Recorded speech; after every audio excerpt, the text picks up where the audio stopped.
உலகெங்கிலுமிருந்து இந்த நிகழ்வை பார்த்து கொண்டிருக்கின்ற சன் தொலைக்காட்சி நேயர்களுக்கு அன்பின் வணக்கம்.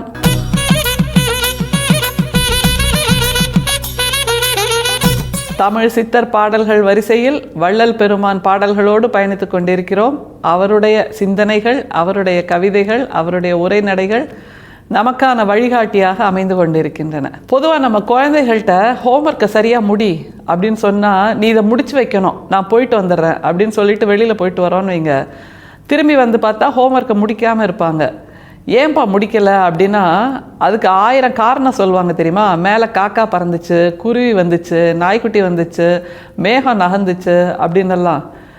அந்த மாதிரி காரணங்கள் நிறைய அடுக்குவாங்க. சரி, குழந்தைகள் மட்டும்தானா அப்படின்னா, நம்மளும் அப்படி தானே சொல்லுவோம்.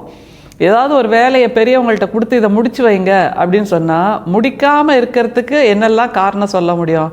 எனக்கு மறந்து போச்சு, நேரம் இல்லை, விருப்பம் இல்லை, நான் வேற ஒரு வேலையில் இருந்தேன், அதனால தான் இதை செய்யலை அப்படின்னெல்லாம் 1000 காரணம் சொல்லுவோம்ல. சால்ஜாப்புன்னு இப்போ பேர் அதுக்கு. அப்படி சால்ஜாப்பு சொல்லுகின்ற வாழ்க்கையை வாழ்ந்து கொண்டிருக்கின்ற நாம் மட்டும்தானா? வள்ளல் பெருமானும் அப்படி சொல்கிறாரு. அதுதான் ரொம்ப ஆச்சரியம். வள்ளல் பெருமான் காரணம் சொல்கிறாரு. அதுதான் சிரிப்பாக இருக்குது அந்த பாடலை கேட்கும்போது. வள்ளல் பெருமான் கூட இப்படி பண்ணலைங்கிறதுக்கு ஏதோ ஒரு காரணம், இது ஒரு காரணம்னு அடுக்கிறார் பாருங்களேன். அப்போ நம்மை போன்ற சாதாரண மனநிலையில் இருந்து தான் அவர் மிகப்பெரிய ஞானியாக உருவாகி இருக்கிறாருங்கிறது நமக்கு புரியணும். அப்படின்னா பார்த்து வியக்கிறதுக்கு மட்டுமா? இல்லையே, நாமளும் அதே மாதிரி கொஞ்சம் கொஞ்சமாவது ட்ரை பண்ணலாம்ல. இப்படி இருப்பதற்கு நாமும் முயற்சி செய்தால் நிச்சயமாக வள்ளல் பெருமான் அளவுக்கு உயர முடியவில்லை என்றாலும் அவருடைய பாதம் அளவுக்காவது நம்ம கொஞ்சம் உயரலாம்ல. அப்படிப்பட்ட ஒரு மிகப்பெரிய பெருநெருப்பாக, ஞானத்தின் பெருநெருப்பாக நம்முடைய வள்ளல் பெருமான் நமக்கு வாய்த்திருக்கிறார். இன்னைக்கு அவர் காரணங்களை அடுக்கிறார் பாருங்களேன். இந்த பாடல் ரொம்ப சுவையாக எளிமையாக இருக்குது. அதுதான் இதில் மிக முக்கியம். இதுக்கு தனியாக விளக்கமே தேவையில்லை. நம்மை போன்ற சாதாரணர்களுக்கு புரியக்கூடிய ஒரு பாடலாக வள்ளல் பெருமான் இதை தர்றார். பாடலை பார்க்கலாமா? தாய் தடை என்றேன், பின்னர் தாரமே தடை என்றேன், நான் சேய் தடை என்றேன், இந்த சிறு தடை எல்லாம் தீர்ந்தும் தோய் தடை சிறியேன், இன்னும் துறந்திலேன், என்னை தடுக்க ஏய் தடை யாதோ எந்தாய், என் செய்கேன் என் செய்கேன். சரணப்பதிகம், அதுல தனி விருத்தமாக இந்த பாடல் இருக்கு. எப்படி சொல்கிறார் பாருங்க. அவருக்கு சின்ன வயசுலேயே துறவரம் மேற்கொள்ளணும்னு ஆசை இருந்திருக்கு. அப்போ அம்மா தடுத்திருக்காங்க. அப்புறம் திரும்பவும் துறவரம் மேற்கொள்ளணும்னு திரும்ப ஆசை வந்தப்போ மனைவி தடுத்திருக்காங்க. அப்புறம் திரும்பவும் துறவரம் மேற்கொள்ளணும்னு ஆசை வந்தப்போ குழந்தைகள் தடுத்திருக்காங்க. இது எல்லாமே சிறு தடை அப்படின்னு வேற சொல்கிறாரு. இது வாழ்க்கையில் பாதி முடிகிற அளவுக்கான தடையாக இருந்திருக்கு இது எல்லாமே. ஆனாலும் இது எல்லாம் சிறு தடை. இது எல்லாம் எப்போ தீர்ந்து நான் எப்போ உங்ககிட்ட சேர்றது அப்படிங்கிற ஒரு வாழ்க்கையின் வேதனையை அல்லது வாழ்க்கையின் வழிமுறையை அல்லது வாழ்க்கையின் சம்பவங்களை சுவையாக அடுக்கி கூறுகிறார். 4 வரி தான். ஆனால் எல்லாரோட வாழ்க்கையும் இதுக்குள்ளே அடங்கிறது இல்லை. அதைத்தான் பார்க்கணும். இதில் தாய் தடை என்றேன்னு ஆரம்பிக்கிறாரு. இது துறவரத்துக்கு மட்டும் இல்லை. நாம் ஏதாவது ஒரு விஷயம் செய்யணும்னு ஆரம்பிக்கிறோம். இதில் மற்றவங்க 1000 கருத்து சொல்லுவாங்க. அப்போனா நம்ம முழு மனசோட ரொம்ப வைராக்கியமாக இருந்தால் அதை செய்வோம். ஆனால் யாராவது தடுத்துட்டாங்களே அப்படின்ட்டு நம்ம விட்டு கொடுத்துட்டோன்னா நமக்கு இன்னமும் அந்த வைராக்கியம் சேரவில்லைன்னு அர்த்தம். வைரம் போன்ற மனசு நம்மகிட்ட இல்லை. யாராவது ஒரு காரணம் சொல்ல மாட்டாங்களா, உடனே நம்ம இதை நிறுத்திட மாட்டோமா அப்படின்னு நம்ம அடி மனசுக்குள்ள எப்போதும் அந்த வெறின்னு சொல்வோம்ல ஒரு வார்த்தை, அந்த ஃபயர், அது இல்லைங்கிறத காமிக்குது. எனவே மற்றவங்க மேலே எப்பவும் பழியை போட்டுட்டு தப்பிக்கிறதுக்கு பதிலாக நாம் முழு முயற்சியாக இறங்கணும் அப்படிங்கிறத தான் இந்த 4 வரியில் வள்ளல் பெருமான் சொல்கிறார்.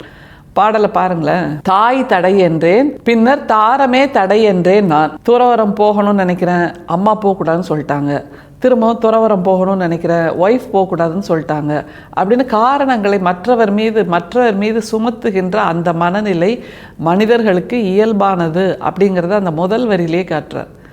சரி, இப்படியாக இயல்பாக இருக்கின்ற அந்த மனநிலை சரியா அப்படின்னா அது சரியில்லைங்கிறதும் நமக்கு நல்லா தெரியும். அப்போ என்ன பண்ணணும்?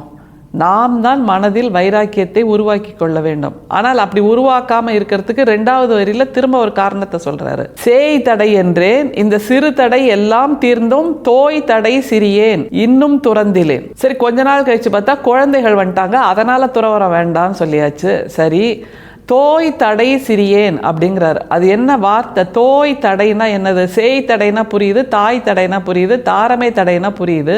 தோய் தடை அப்படின்னா தோய்ந்து போகிறது அப்படின்னு நம்ம சொல்வோம்ல, மூழ்கி போகிறது, அதில் அந்த நிறுத்தமே இல்லாமல் இடைவெளியே இல்லாமல் முற்ற முழுக்க அதிலேயே ஆழ்ந்து கிடப்பது, அது வெற்றி பெறுவதற்கான வழிமுறை. ஆனால் தடை செய்வதற்கு கூட அவர் அப்படியே தோய்ந்திருக்காராம். இந்த தடை வந்துடாதா, அந்த தடை வந்துடாதா, ஏதாவது ஒரு தடை சொல்லி நாம் நிறுத்திட மாட்டோமான தடைகளிலேயே அவர் தோய்ந்து போயிருக்கார் அப்படிங்கிறது ரொம்ப சுவாரஸ்யமாக இருக்குது. தோய் தடையாக இருந்தால் நாம் என்னவா இருப்போம்? சிறியனாக இருப்போம். தோய் தடையெல்லாம் தாண்டி வளர்ந்தால் பெரியோனாக இருப்போம். தோய் தடையிலேயே தோய்ந்து போயிருந்தால் சிறியனாக இருப்பேன் என்று வள்ளல் பெருமான் சொல்லித்தர அழகான வார்த்தை தோய் தடை அப்படிங்கிறது. அதாவது அது நதி நீர் மாதிரி தோய்ந்து போய்கிட்டே இருக்குன்னு வைங்களேன், இடைவெளி இல்லாமல். அது நல்ல விஷயத்துக்கு அப்படி இடைவெளி இல்லாமல் முயற்சி பண்ணால் நல்லது. ஆனால் தடை வரணும், யாராவது ஒருத்தர் தடுக்கணும், அப்புறம் நான் நிறுத்திடுவேன் அப்படின்னு மனசுக்குள்ள ஒரு ஏக்கம் இருந்தால், ஒரு நினைப்பு இருந்தால், நாம் எல்லாருமே தோய் தடையாகத்தான் இருப்போம். அந்த தோய் தடையோடு இருக்கக்கூடிய சிறியனாகத்தான் இருப்போம். சரி, இப்போ 3வது வரியில் அவருக்கு ரியலைசேஷன் வந்தாச்சு. இப்படியெல்லாம் நான் காலம் கடத்திட்டேன், இப்படி தடை இருக்குன்னு சொல்லி சொல்லி சொல்லி வாழ்க்கையை நகர்த்தியாச்சு, இது சரியானா இல்லைன்றத 3வது வரியில் தோய் தடை சிறியேன் அப்படின்னு கொண்டு வந்து நிறுத்திட்டார். நாமளும் அப்படித்தான் சிறியனாக இருக்கிறோம். சரி, அப்போ அடுத்தது என்ன பண்ணணும்?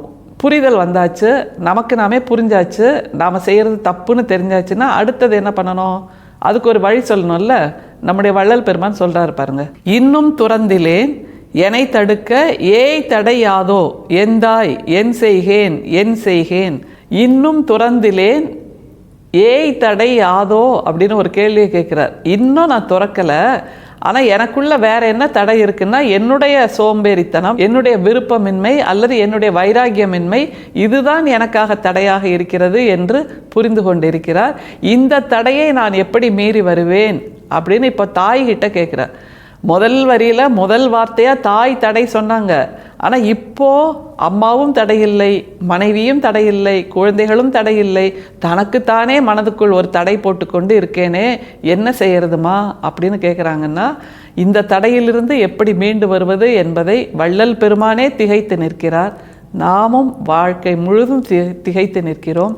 நிச்சயமாக இந்த திகைப்பிலிருந்து வெளியே வந்து நாம் நினைக்கின்றதை செய்வதற்கு, நாம் நினைக்கின்ற பாதையில் நடப்பதற்கு, நாம் நினைக்கின்ற வகையில் வாழ்வதற்கு, நாம் நினைக்கின்ற சாதனையை வெற்றி பெறுவதற்கு நிச்சயமாக தடை ஏதும் இருக்கக்கூடாது. அப்படி இருக்காத நிலையை, மன உறுதியை நாம் உருவாக்கி கொள்ள வேண்டும் என்பதைத்தான் வள்ளல் பெருமான் இந்த பாடலில் சொல்லித்தரார். நாமும் காரணங்களை அடுக்க வேண்டாம். ஏன் செய்யலை அப்படின்னா காரணங்களை தேடாதீங்க. 1 2 3 4 5ன்னு காரணங்களை சொல்லாமல் செய்து முடிச்சாச்சு அப்படிங்கிற ஒரு நிலையை கொண்டு வந்து நம்முடைய வாழ்க்கையோடு பொருத்தி கொள்ள வேண்டும். அப்படி இருந்தால் நிச்சயமாக நமக்கு வள்ளல் பெருமான் சொல்லுகின்ற அந்த வெளிச்சம் வந்து சேரும். அருட்பெரும் சோதி, அருட்பெரும் சோதி, தனிப்பெரும் கருணை, அருட்பெரும் சோதி. மீண்டும் சந்திப்போம். நன்றி, வணக்கம்.